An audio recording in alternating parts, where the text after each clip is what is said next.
Ukraine could face a major funding shortfall as early as 2026 unless the European Union agrees on continued financial support. Without that backing, officials warn the country's ability to resist Russia's aggression could be seriously weakened. According to Reuters, the European Union leaders are meeting in Brussels and expected to decide how Ukraine will be financed in 2026 and 2027, a decision seen as critical to sustaining Kyiv's war effort.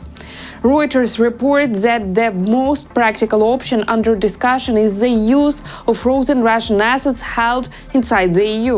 Any move in that direction, however, requires political approval and unanimity. Europe sees Russia's war as a direct threat to its own security. That's why the European Union is keen to ensure Ukraine keeps receiving funding and can continue resisting the aggressor. EU leaders also want to show strength, especially after President Donald Trump called them weak. Reuters report that the EU is considering using 210 billion euros in frozen Russian central bank assets as a basis for a loan to Ukraine. A senior European diplomat told Reuters that if the EU fails to decide on funding for next years, Ukraine would be unable to defend itself. The diplomat warned that would have serious consequences for European security and would highlight the weakness Trump had criticized. Diplomats say using Russian assets is the only viable option and has the backing of most EU countries. But to make it happen, EU leaders must reassume Belgium, which holds 185 billion euros of the total amount, that it would not be left alone if Russia takes the case to the international courts. Most EU countries are ready to provide guarantees. Still, Belgian Prime Minister Bart De Wever warns that any court-ordered compensation could far exceed Belgium's share and the legal process could drag on for years. Ahead of the summit, European Commission President Ursula von der Leyen said EU leaders must pick one of two options to fund Ukraine, either through the EU budget or reparation-style loan. So today we will have the discussions about which one of the two we will use. It will be intensive discussions. For me, the most important part is that at the end of the day, we have secured the funding for Ukraine for the next 2 years. Meanwhile, Hungarian Prime Minister Viktor Orban, who attended the meeting, said he does not support the idea of a reparation-style loan to Ukraine. He argued that such a move would effectively draw the European Union into the war. Orban stressed that he does not want to see the EU dragged into the conflict. When journalists asked whether he was working for Europe or for Moscow, the Hungarian leader claimed he was working for peace. I'm just working for the peace, because I think what we have to do to make some steps to the peace, not to the war. Two countries which are in war, yeah? It's not European Union, Russia and Ukraine. And somebody, European Union, would like to take away the money of one of the warriors party and then to give it to another one. It's a marching into the war. So the Belgian Prime Minister is right. We should not do that. Ukrainian President Volodymyr Zelenskyy stated that if the war ends, the frozen Russian assets held in the West would be utilized to aid in Ukraine's reconstruction. He pointed out that European leaders have long stressed the need for large-scale reconstruction after the conflict. Zelenskyy added that Kyiv is doing everything it can to achieve a diplomatic resolution to the war.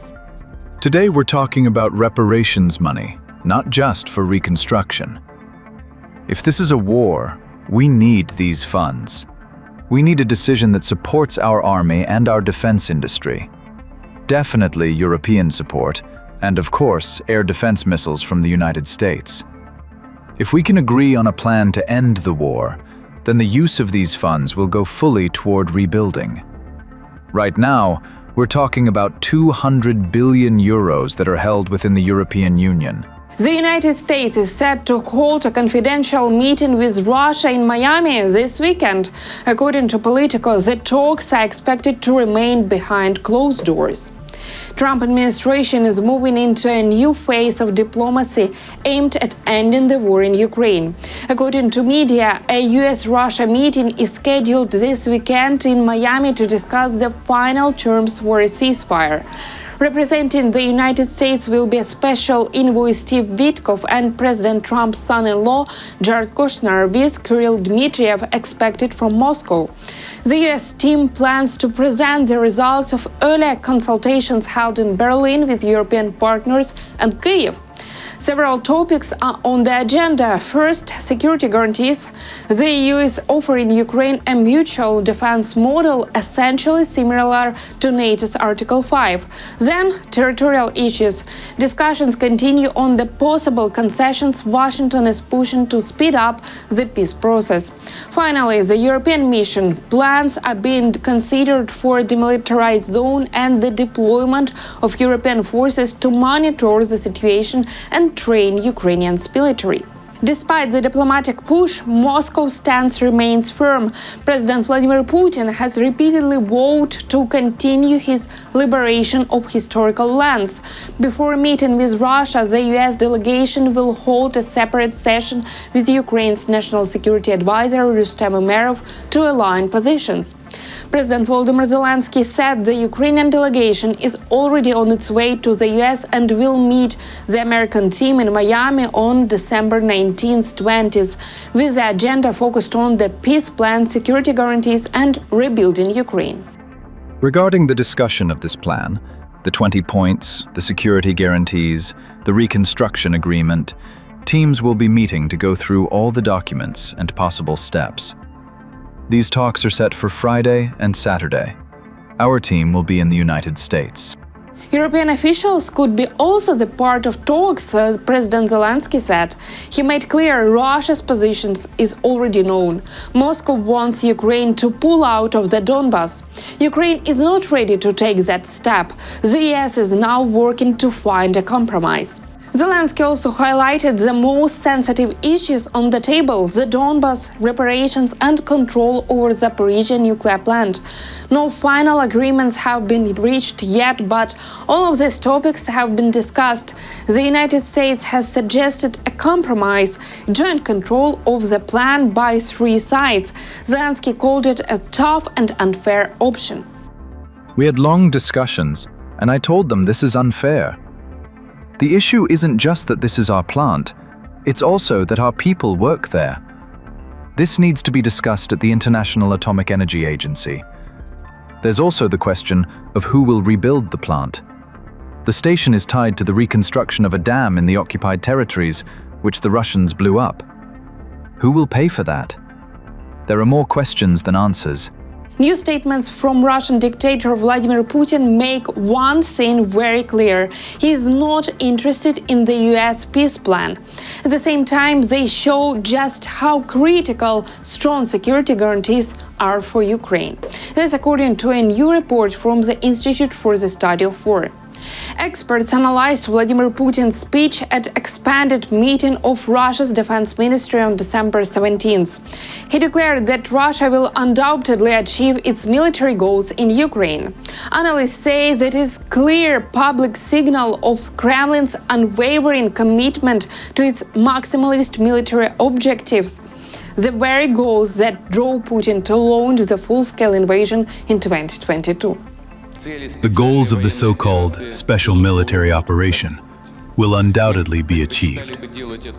We would prefer to do this by addressing the root causes of the conflict through diplomacy.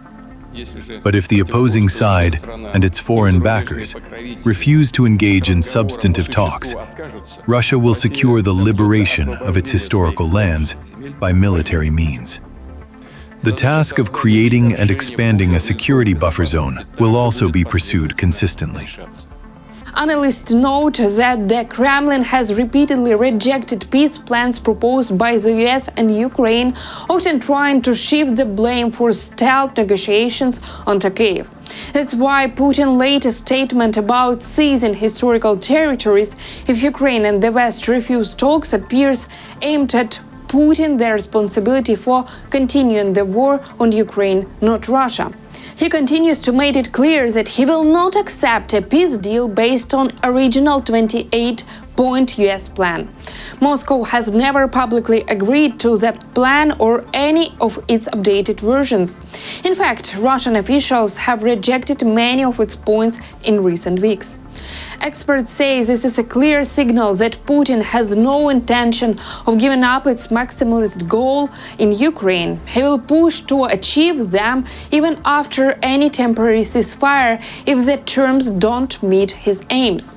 Repeated statements from the Kremlin which contradict U.S. peace plan also raise serious doubts about Putin's willingness to accept even a framework agreement and underline just how critical strong security guarantees will be for Ukraine to secure a lasting peace. That's all for today. Thank you for watching and don't forget to subscribe and leave your comments below.